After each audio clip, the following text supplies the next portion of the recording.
Halo, berjumpa lagi kita. Kali ini kita akan membahas alur cerita film berjudul The Yin Yang Master yang dirilis tahun 2021. Film ini menceritakan sebuah kisah bahwa dunia ini terbagi menjadi dua bagian, yakni dunia manusia dan dunia monster. Konon dulu dua dunia ini hidup berdampingan, hingga datang iblis monster ular berkepala 9 bernama Xianglu, yang mengaku sebagai kaisar monster. Ia mempengaruhi penghuni dunia monster dengan kekuatan sihirnya untuk merusak dunia manusia. Di dunia manusia ada organisasi yang bernama Yin Yang. Selain dengan sihir, mereka melawan para monster itu dengan sebuah pedang bernama Tushan. Bahkan mereka mampu mengalahkan monster iblis Xianglu. Meskipun Xianglu kalah, jiwanya masih bersarang di sebuah batu bertuah bernama Batu Lin. Sejak saat itu, dua dunia yang dulu hidup berdampingan kini terpisah. Jika ada monster yang tertinggal di dunia manusia, maka monster itu akan ditangkap kemudian dipenjara di ruang segel organisasi Yin Yang. Oke, tidak usah berpanjang lebar, mari kita mulai ceritanya. Let's go! Ceritanya diawali dengan seorang laki-laki yang di sekitarnya banyak mayat bergelimpangan. Ia dituduh sebagai pembunuh karena hanya dia yang masih hidup. Dia bernama Qing Ming. Laki-laki yang mempunyai garis keturunan langka, yakni setengah manusia dan setengah iblis. Karena ia tidak merasa melakukan pembunuhan, ia pun kabur dengan menggunakan ilmu teleportasi. Tak lama kemudian datang seorang wanita bernama Baini, calon ketua organisasi Yin Yang. Ia mencurigai ada seseorang yang hendak mencuri batu bertuah atau batu lin. Saat semua tuduhan mengerucut pada Qing Ming, ia meragukan hal itu karena sewaktu kecil, Qing Ming yang dikucilkan oleh teman-temannya justru Baini menjadi sahabatnya dan mereka berjanji untuk tidak saling berkhianat. Bahkan Qing Ming pergi juga meninggalkan gelang pemberian Baini sewaktu kecil.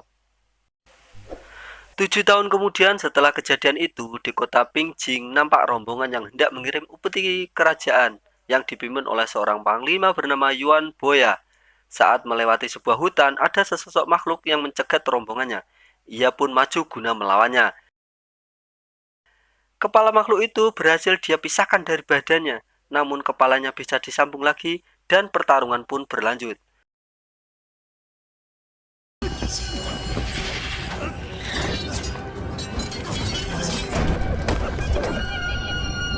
Saat monster itu ditendang, terpental 3 ekor hewan cerpelai yang sudah terlatih dalam bertarung. Saat 3 ekor cerpelai ini kalah melawan Yuan, muncul seorang laki-laki yang memisahkan mereka dan memberi isyarat pada cerpelai untuk pergi. Kemudian dia membuka upeti dan melihat isinya.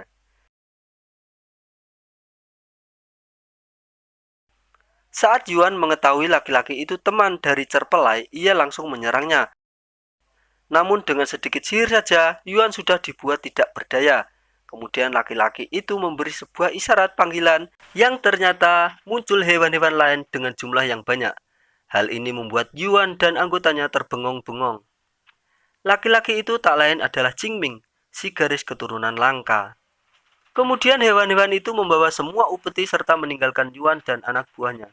Yuan Boya hanya mampu menatap upetinya dibawa pergi oleh rombongan itu. Qing Ming tinggal di sebuah lembah di perbatasan dunia manusia dan dunia monster. Dia mengambil upeti yang kemudian ditukar ke dunia monster dengan sesuatu yang dapat membuat mereka terus bertahan hidup. Pada suatu malam di tempat organisasi Yin Yang, datang 2 makhluk bersayap menyusup, lalu menyihir salah satu penjaga di sana, membuatnya tak sadar hingga menyerang penjaga yang lain. Keributan itu membuat penjaga yang ada di dalam ruangan Batu Lin berhamburan keluar untuk memeriksa. Kesempatan itu digunakan oleh 2 makhluk bersayap untuk masuk ke dalam ruangan.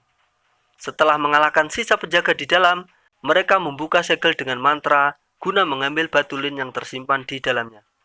Baini yang sedikit datang terlambat segera menutup kembali segel, namun salah satu makhluk itu berhasil mengambil batu lin kabur. Baini dengan cepat mengejar makhluk itu dan melepaskan anak panah bermantra hingga mengenai makhluk tersebut. Meski bertahan lama di udara, akhirnya makhluk itu jatuh ke hutan, tepat di depan 3 ekor cerpelai yang sedang bermain.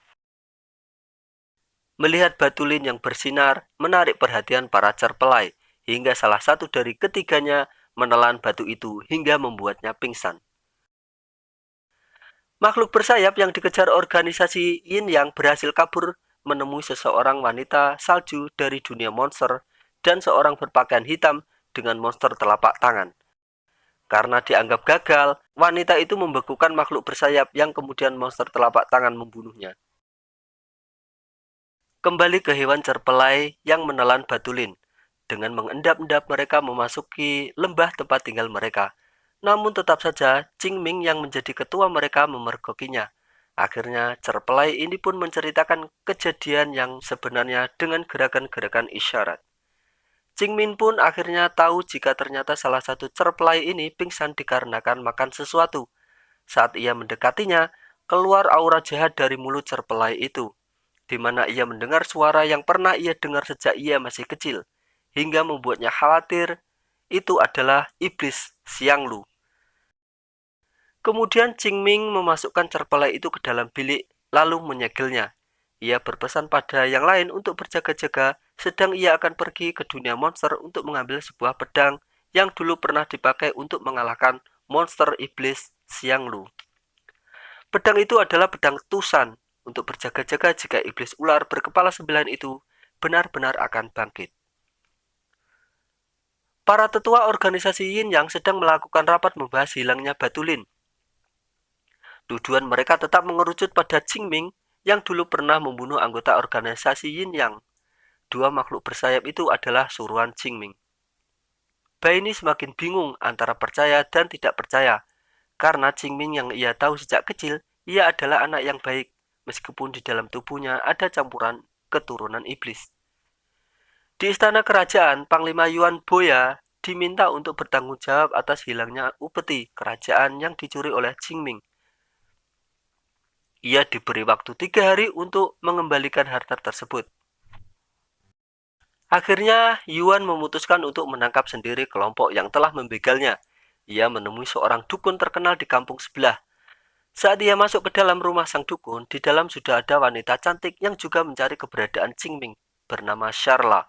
Dari dukun itulah mereka mendapatkan sebuah peta untuk menuju ke dunia monster, yakni jembatan penghubung antara dunia manusia dan dunia monster, yang bisa terbuka jika dibacakan mantra.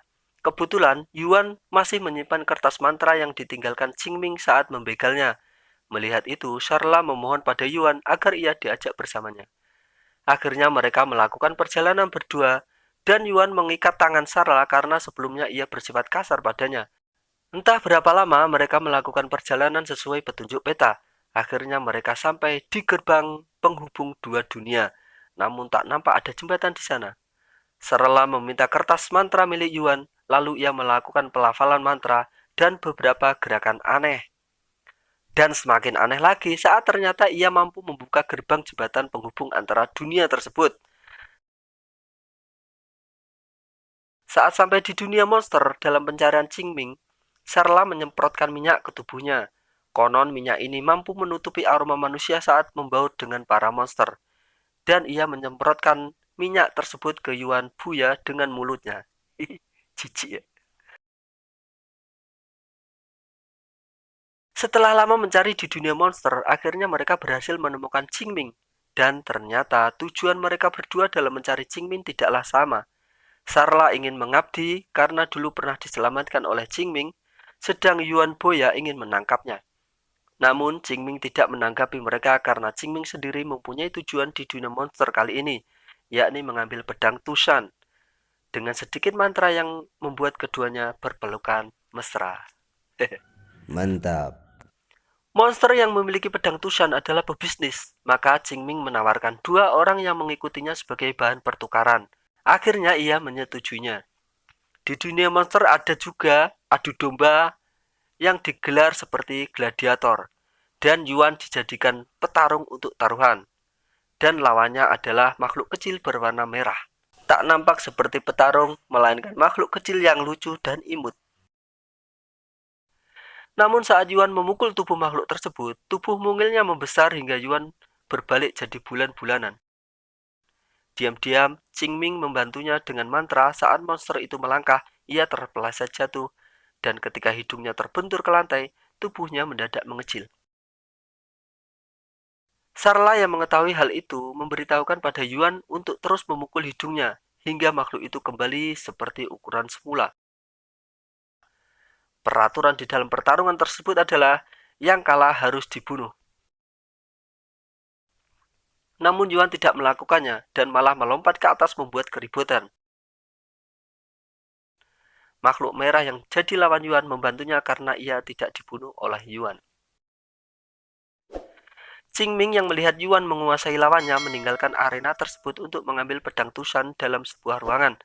Namun saat ia mengambil pedang Tushan, datang orang-orang dari organisasi Yin yang telah lebih dulu bersekutu dengan monster pemilik pedang Tushan yang berencana menangkap Qingming dan dipimpin langsung oleh Baini. Akhirnya pertarungan dengan sihir tingkat tinggi ditunjukkan oleh mereka berdua. Baini meminta Qingming mengembalikan batu lin yang dicurinya. Meskipun Qingming menjawab tidak tahu, Baini tetap tidak mempercayainya.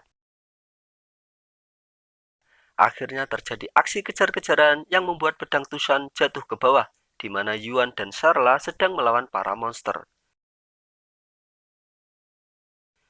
Yuan mengambil pedang tersebut untuk bertarung.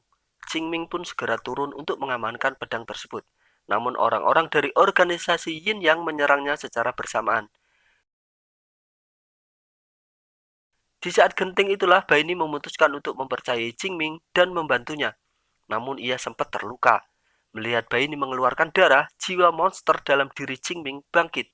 Dan sekali kibas menghempaskan orang-orang dari organisasi Yin Yang. Lalu ia menggunakan lagi jurus teleportasi, di mana Yuan dan Sarla ikut masuk ke dalam lingkaran portal, diikuti makhluk berwarna merah yang bernama Buk. Dan dalam sekejap mereka tiba di lembah kediaman Qingming. Kemudian di sana Qingming mengobati Baini dengan sihirnya, dan dari balik baju Baini ia menemukan gelangnya yang tertinggal di markas Yin Yang. Gelang pemberian Baini yang meminta Qingming untuk melindunginya dan Qingming setuju untuk melindunginya sampai akhir hayatnya. Janji bocil ketika itu. Setelah sadar, Baini langsung mengarahkan pedangnya ke arah Qingming dan dia menanyakan kejadian sebenarnya 7 tahun yang lalu. Akhirnya Qingming pun bercerita. Malam itu saat pergantian jaga di ruang batu lin, Simu yang juga teman akrab Qingming mendapat giliran jaga. Sedang Qingming waktunya beristirahat. Namun saat Qingming keluar, dia bisa merasakan aura jahat Batulin dan segera berlari kembali ke ruangan Batulin. Namun saat sampai di dalam, semua temannya sudah dalam keadaan sekarat. Dan ia melihat Batulin yang terbuka segelnya. Ia juga melihat seorang wanita yang tidak lain adalah wanita salju yang langsung menyerangnya. Qingming pun menangkis serangan itu dengan sihirnya. Di saat bersamaan wanita itu melemparkan tubuh Shimu, sahabatnya yang akhirnya ikut hancur. Tak lama kemudian orang-orang berdatangan dan hanya melihat Qingming di sana, sedang wanita itu telah hilang, sehingga dialah yang dituduh membunuh semua orang di sana. Di luar, Yuan yang tidak tahu apa-apa membuka pintu bersegel, sehingga keluarlah cerpelai yang mengamuk. Qingming segera menghentikannya. Saat tangannya masuk ke dalam mulut cerpelai tersebut, aura kejahatan kembali ia rasakan. Akhirnya dengan terpaksa, cerpelai tersebut ia bunuh. Bersama dengan meleburnya tubuh cerpelai, nampaklah batu merah yang dicari-cari oleh Baini, dan dengan cepat Baini mengambil batu tersebut, serta mengancam akan menghancurkan tempat itu. Lalu ia pun pergi. Kemudian mereka pun berkabung atas kematian cerpelai. Baini yang menggunakan teleportasi merasa aneh saat perpindahannya tidak sesuai dengan keinginannya. Namun malah terdampar di sebuah hutan bambu yang ternyata itu adalah akibat sihir ulah wanita salju. Beruntung pasukan dari organisasi Yin yang menemukannya. Namun naas, banyak yang harus mati karena serangan dari wanita salju tersebut, kecuali tinggal beberapa orang saja. Dan dengan mudah wanita salju ini membunuh semua hingga tinggal Baini saja.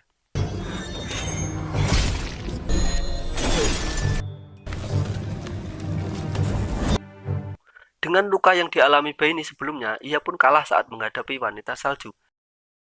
Beruntung Qingming datang membantu. Wanita salju menantang Qingming untuk berduel di tempat lain, dan dari kejadian inilah Baini meminta maaf karena telah mencurigai Qingming. Sesaat setelah Qingming pergi, tinggal Baini seorang diri, dan ia didatangi makhluk bertudung hitam dengan telapak tangan yang berjalan sendiri karena ia hendak mengambil batu lin. Makhluk bertudung hitam itu ternyata adalah Simu, sahabat Qingming yang diceritakan telah mati.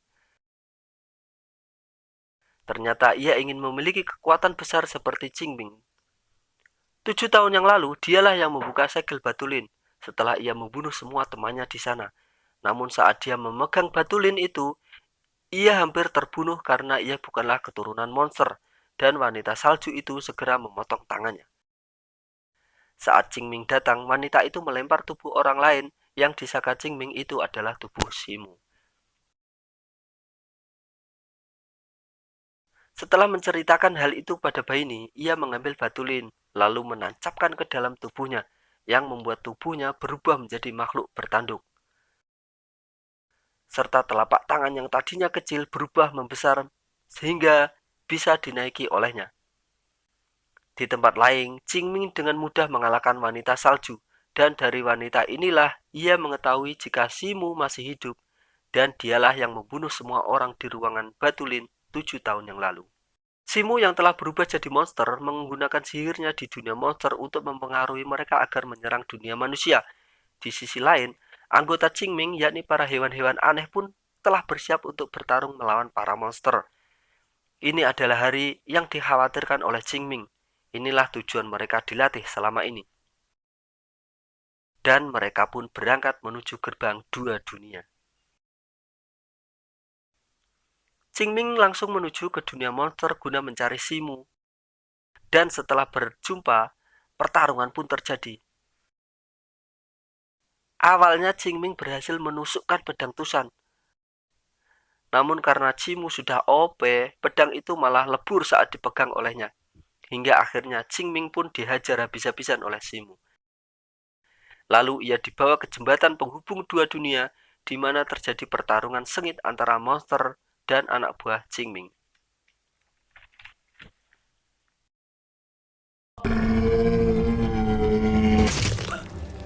Qingming yang sudah dalam keadaan tidak berdaya dibunuh oleh Simu. Kemudian tubuhnya dijatuhkan ke dalam jurang. Dan itu membuat sahabat-sahabat Qingming merasa bersedih. Simu merasa bangga dan puas, serta berencana akan segera menghapus dunia manusia. Di sisi lain, pasukan Qingming berupa tikus-tikus berhasil memutuskan jembatan penghubung itu, hingga memisahkan jembatan penghubung 2 dunia. Di saat jembatan itu masih tersambung dan tinggal sedikit lagi, pasukan terdepan dari keduanya terus bertarung. Yuan Boya yang berada di garda terdepan hendak dibunuh oleh monster, namun ia diselamatkan oleh Buk. Kemudian dia merelakan diri untuk jatuh ke dalam jurang, serta menghancurkan sisa jembatan yang masih terhubung. Yuan Boya merasa sangat bersedih, karena selama bersama monster berwarna merah itu seperti sudah terjalin ikatan batin yang kuat antara mereka. Telapak tangan Simu yang besar menyatukan kedua jembatan itu lagi, dan semua para monster itu pun segera maju melewatinya. Namun tiba-tiba dari bawah jurang muncul seseorang yang mendorong monster telapak tangan itu hingga terlempar ke atas. Orang itu tak lain adalah Qingming, yang juga telah berubah tampilannya. Akhirnya pertempuran dahsyat pun terjadi antara Qingming melawan Simu, karena keduanya sudah sama-sama overpower. Dan akhirnya Qingming berhasil mengambil batu lin dari dalam tubuh Simu. Hal itu membuat tubuh Simu lebur dan mati dalam keadaan terluknut. Dan matinya Simu, sihir jahat di dunia monster pun hilang, sehingga para monster-monster itu pun kembali sadar. Baini yang dalam pengaruh sihir Simu pun tersadar, dan segera berlari menuju ke jembatan. Ia meminta batu lin untuk dikembalikan, namun Qingming malah menghancurkannya. Lalu Baini menagih janjinya untuk melindunginya sampai akhir dunia. Demikian pula pengikut Qingming menginginkan ia kembali menjadi master mereka. Namun ternyata Qingming tak menghiraukan mereka dan berlaru bersama para monster ke dunia mereka. Hal ini membuat orang-orang yang selama ini bersama Qingming menangis sedih. terutama Baini yang merasakan getar cinta sejak mereka masih kecil. Scene berpindah saat Qingming jatuh ke dalam jurang. Iblis ular berkepala 9 hendak menguasai tubuhnya, namun Qingming mengancam akan membunuh dirinya. Yang hal itu otomatis membuat roh jahat itu juga akan hilang, atau ia patuh kepadanya. Akhirnya iblis itu mematuhinya. Dengan menyatunya kekuatan iblis di dalam tubuh Qingming membuat ia kuat, sekaligus susah mengendalikan diri. Demi kebaikan dunia manusia, ia rela melupakan semua kisahnya di dunia manusia dan memilih tinggal di dunia monster. Akhir dari kisah ini adalah Qingming tinggal di dunia monster, sedang Yuan Boya jabatannya diangkat lagi karena dianggap telah berjasa menggagalkan invasi dunia monster ke dunia manusia.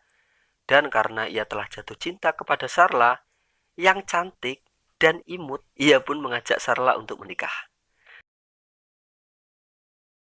Di istana organisasi Yin Yang, Baini memilih untuk jomblo demi menunggu kekasihnya Qingming yang tidak mungkin akan kembali ke dunia manusia.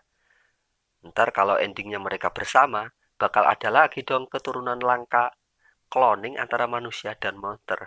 Hi, ngeri. Dan film pun tamat. Punya unek-unek tentang film ini? Silahkan tulis di kolom komentar. Oke, terima kasih. Bye-bye.